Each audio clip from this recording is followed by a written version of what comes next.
Gelen görüşte olmasam sizler beni unutmayın. Bak bu dönüşte olmasam dostlar beni unutmayın. Gelen görüşte olmasam sizler beni unutmayın. Bak bu dönüşte olmasam dostlar beni unutmayın. Saçların yolsa çölçeme, ayrı düşsem de sizlerden, hatırlayıp herden dostlar beni unutmayın.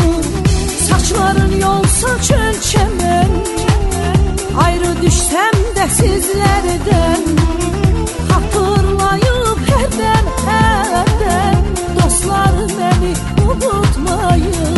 Unutmayın, unutmayın, dostlar beni unutmayın. Unutmayın, unutmayın, dostlar beni unutmayın.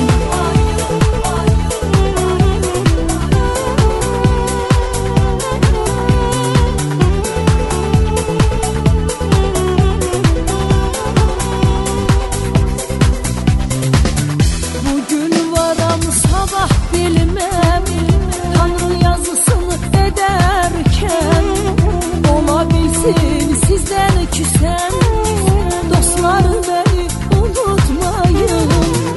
Bugün varam sabah bilmem, Tanrı yazısını ederken, olabilsin sizden küsem dostlar beni unutmayın. Saçların yolsa çölçemen, ayrı düşsem de sizlerden,